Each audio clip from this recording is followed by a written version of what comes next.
تو رشتوں کو توڑنے والے بہت زیادہ اللہ کی نظر میں گرے ہوئے انسان ہوتے ہیں۔ ہر حال میں رشتوں کو جوڑو، اور اگر ہم نہیں جوڑیں گے آج رشتوں کو تو کل کو ہماری آنے والی نسلیں، آنے والی جنریشن، آنے والی اولادیں وہ ہم سے یہ سبق حاصل کر رہی ہیں کہ اگر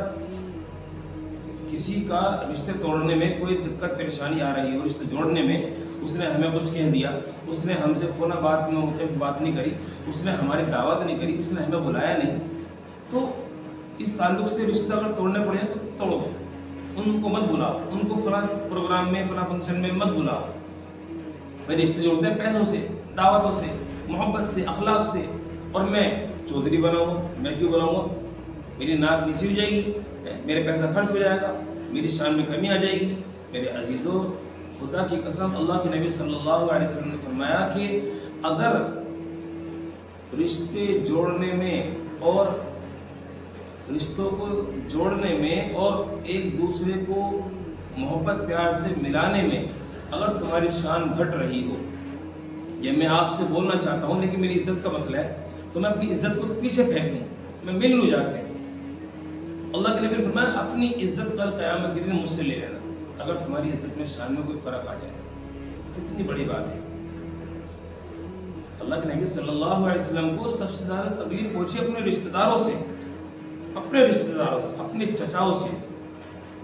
جو مارنے کی آپ کو در پر آ گئے تھے۔ بہرحال اللہ کے نبی علیہ السلام نے فرمایا کہ بھائی اپنے رشتے کو جوڑو، اور یہ چھوٹے چھوٹے کام ہیں کہ بھائی اس نے ہماری دعوت، اصل میں آج کا چل رہا ہے فرض نمازوں کے تعلق سے ہم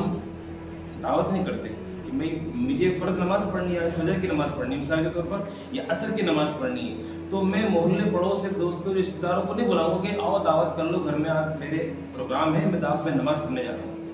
تو کرے گا؟ کرتا ہے کوئی ایسا؟ نہیں کرتا۔ کیوں؟ بھائی فرض نماز پڑھنے جا رہے ہیں، اللہ کا حکم پورا کرنے جا رہے ہیں، اس میں کیا دعوت کی ضرورت ہے؟ حالانکہ بہت بڑا عظیم الشان عمل ہے۔ اور اسی کے مقابلے میں آج ہم اگر عمرہ کرنے جا رہے ہیں، 80، 85، 70، 75 ہزار روپے میں ہم عمرہ کرنے جا رہے ہیں، اور عمرہ کرنے کے اندر ہم کیا کرتے ہیں؟ 60، 70 ہزار روپے میں عمرہ کرنے جا رہے ہیں، 1 لاکھ روپے خرچ کر کے جاتے ہیں دعوتوں میں۔ اب نیت کیا ہو اللہ عالم، لیکن ظاہر نظر یہ آتا کہ بہت سارے لوگ جمع ہوں، وہ ہم نے ان کو دیا ہے، ان کے موقع پر وہ ہمیں دیں لا کے پیسے، ہم عمرہ کرنے جا رہے ہیں، ان کے لیے کھجور لائیں گے، ان کے لیے پانی لے کر آئیں گے۔ تو بیچارے یہ اس طرح کا چلن چلا ہوا ہے، اگر آپ نے پیسے دیے تو آپ کو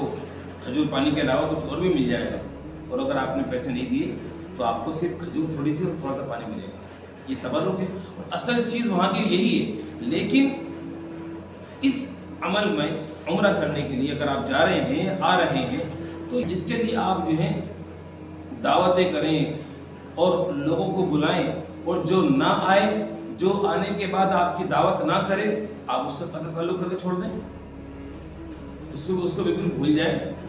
بس پشت ڈال دیں۔ یہ کون سا عمل ہے؟ بھائی ایک عمرہ کرنے جا رہے ہیں، اللہ کے نبی کا، اللہ کے گھر کا دیدار کرنے جا رہے ہیں، چلے جاؤ چھوٹی موٹی دعوت کر لو۔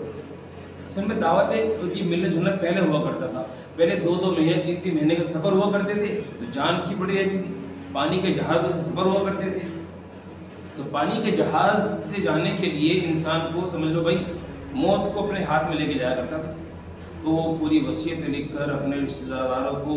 پورا بتا کے بھائی یہ فلاں کا اتنا ہے، فلاں کا مجھ پر قرض ہے، یہ وہ سب دے کر گھر والے رو کے ودا کرتے تھے اس کو۔ آج کیا ہے؟ آج تو بہت آسان ہے، 4-5 گھنٹے میں آپ جو ہے مکہ پہنچ جاؤ آسانی سے، آنے میں بھی آسانی ہے۔ تو یہ ملنا جلنا اس وقت کا تو اچھا تھا، آج کا بھی اگر اچھا ہے تو بے شک یہ مبارک سفر ہے اور بے پناہ اس کے اندر برکتیں ہیں، لیکن اس میں آدمی جب جا رہا ہے، ظاہر سی بات ہے کہ آدمی دل صاف کرتا ہے اپنے، بھائی میں اللہ کے گھر جا رہا ہوں، وہاں دعائیں کروں گا، اور آپ سے آج میں دل صاف کر رہا ہوں۔ تو یہ دل صاف کرنا اسی موقع کے لیے نہیں ہوتا کہ بھائی میں حج کرنے جا رہا ہوں تو آپ سے دل صاف کر رہا ہوں، اور اگر حج سے آنے کے بعد جو ہے میرے پھر وہی معاملات، وہی لڑائیاں جھگڑا دوبارہ ہوں گی ہماری، ہاں میں بھولوں گا نہیں۔ یہ تو کفار مشرکین والا عمل ہو گیا کہ وہ اپنی لڑائیوں کو، جنگوں کو، اپنی ناراضگی کو، ناچاکیوں کو بھولا نہیں کرتے تھے، اور ہم آج جو ہیں عمرہ کرنے جا رہے ہیں، حج کرنے جا رہے ہیں، ہم گلے مل لیے اور وہاں سے آنے کے بعد ہمارا پھر وہی معاملہ ہے، تو بھائی تمہارا عمرہ کیا فائدہ رہا؟ تمہارے اس عبادت نے کیا تمہیں یہ نفع پہنچایا؟ ذرہ برابر بھی کسی فائدے کو نہیں رہا۔ اگر تمہارے دلوں میں دماغ میں گھمنڈ آ گیا، تکبر آ گیا، انانیت آ گئی، تو میرے عزیزوں وہ تمہارا پیسہ خرچ کرنا، وہ تمہارا عمرے پہ جانا سب بالکل بیکار رہا۔ اس لیے جو بھی عمل کرو اخلاص کے ساتھ، اللہ کے واسطے اخلاص کے ساتھ کرو، چاہے چھوٹا سا عمل ہو، اور دکھلاوے سے بچو۔ نماز پڑھنے ہم فرض نماز پڑھنے آتے، کوئی دکھلاوا نہیں کرتے، یہ نفلی چیز ہے، عمرہ کرنے جانا نفلی چیز ہے، اس کے لیے ہم بکھیڑے اور فلاں یہ وہ سب دعوتیں مرغے مسلم اچھی بات ہے، کر لیجیے، دعوت کھلانا اچھا ہے، لیکن اس موقع پر ایسا اس کو رواج نہ دو کہ اگر کوئی بیچارہ غریب آدمی عمرہ کرنے جانا چاہے تو اس کو بھی یہی عمل اپنانا پڑے، تو اس کے لیے کتنی بڑی مشکل کی بات ہو جائے گی۔ اور اگر ہم عمرہ کرنے جا رہے ہیں، دعوتیں کر رہے ہیں، تو اپنے دل کو پھر ہمیشہ کے لیے کھول دیجیے، ہمیشہ کے لیے کھل جائیے انشاءاللہ کہ بھئی آج کے بعد آپ سے میرا دل میرے صاف ہو گیا، میرا دل کھول دیا، اللہ کے واسطے سب کو معاف کر دیا، اللہ کے واسطے میں انشاءاللہ سب سے ملوں گا، کسی سے کوئی یہ ہے میری رنجش نہیں رہے گی، سب کو میں نے معاف کیا۔ کتنا بڑا عمل ہے اگر کوئی آدمی کسی کو معاف کر دے اللہ کے لیے۔ عزیزوں بزرگوں، اللہ کے واسطے میری بات جہاں تک پہنچ رہی ہے، اخلاص پیدا کیجیے اپنے عمل میں، اخلاص، اس سے بڑھ کر کوئی چیز نہیں، اور رشتہ داری کو جوڑنے کا کام کیجیے۔ آج آپ 2 بھائی ہیں، 3 بھائی ہیں، 4 بھائی ہیں، 5 بھائی ہیں، آپ کے والد نے یہ کام کیا، اپنے بھائی سے بولتے نہیں، لڑتے جھگڑتے ہیں، خطا تعلق کیا ہوا ہے، اور بچے دیکھ رہے ہیں، بچوں کو بھی اندر وہی اثرات آ رہے ہیں۔ بچے تو ماں باپ کے دین پہ ہوتے ہیں، انہوں نے کون سے دین پڑھا ہوا ہے؟ بچے ماں باپ کے دین پر ہوتے ہیں۔ اگر آپ ان کو بچوں کے سامنے اپنے بھائیوں سے جھگڑا کرو گے، ان کے دماغوں میں وہی باتیں بٹھاؤ گے جو آپ کی گزر چکی ہیں۔ حالانکہ چاہیے تھا آپ کو کہ آپ اپنے بھائیوں سے اپنے بچوں کے سامنے محبت سے پیش آتے ہیں، اور بچوں کے سامنے کوئی ذرہ برابر پچھلی رنجشوں کو ظاہر نہ کرتے، جھگڑوں کو ان کے سامنے نہ لاتے بچوں کے، کہ آج بچوں کے دلوں میں دشمنیاں پیدا ہو گئی اپنے چاچاؤں کے تعلق سے، پھوپھیوں کے تعلق سے، خالوں کے لیے، ماموں کے لیے۔ یہ سب سے بڑا خطرناک زہر ہے سماج کے اندر کہ آج ہم خود بھی لڑتے ہیں اور اپنے بچوں کو بھی اسی بات پر ان کو بیج بو کر ان کے دل و دماغ میں چلے جاتے ہیں کہ جیسے ہم لڑے ہیں ہمارے بعد تم بھی ایسے لڑنا، تمہارے اندر بھی ایسی رنجش سے رہنی چاہیے، ان سے وہی دشمنی قائم رکھنا۔ تو کفاروں والا مشرکوں والا عمل ہو گیا کہ کفار و مشرکین یہ کیا کرتے تھے اللہ کے نبی کے زمانے میں کہ بھائی ان سے ہماری لڑائی ہے، اس نے ہمارے باپ کو مارا تھا، اس نے ہمارے فلاں کو ایسے کیا تھا، اس نے میرے اس کے اونٹ نے میرے جو ہے کنویں میں پانی پی لیا تھا، اس سے لڑتے رہنا، تو مشرکوں والا کام ہو گیا۔ اسی لیے میرے عزیزوں اپنے بچوں کو محبت سکھاؤ، پیار سکھاؤ، ہمدردیاں پیدا کرو ان کے دلوں میں، اپنے رشتہ داروں کے تعلق سے، اور اپنے رشتہ داروں کی محبتیں بیان کیا کرو ان کے دلوں میں۔ میرے بڑے بھائی ہیں، میری بہن ہیں، میرے فلاں ہیں، میرے بھائی ہیں، ان سے عزت سے پیش آنا، ان سے محبت سے پیش آنا۔ میرے مرنے کے بعد میرے بچوں کا کون ہے؟ میرے بھائی ہیں، جن سے ان کو حسن سلوک سے پیش آنے کا اللہ کے نبی نے حکم دیا ہے۔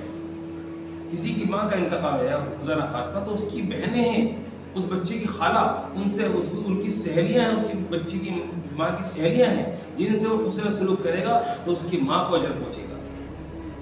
لیکن ہم بہت غلط رویے اختیار کر رہے ہیں اپنی زندگی میں۔ اللہ کے واسطے دل روتا ہے کہ ہم اس کام کو نہیں کرتے اور اپنے بچوں کے دلوں میں زہر گھولتے ہو جا رہے ہیں۔ اللہ تعالیٰ مجھے بھی اور آپ کو بھی، پوری دنیا کے انسانوں کو اپنے بچوں کے ساتھ حسن سلوک سے پیش آنے کی اور اخلاص سے عمل کرنے کی توفیق عطا فرمائے، اور اپنی شادیوں میں کم سے کم خرچہ اور اللہ کی منشا کے مطابق ہمیں شادی کرنے کی توفیق عطا فرمائے۔ شادیوں کی تمام رسومات، بدعات، خرافات جتنی بھی ہیں سب سے بچنے کی مجھے بھی اور آپ کو توفیق عطا فرمائے۔ وآخر دعوانا ان الحمد للہ رب العالمین۔ السلام علیکم۔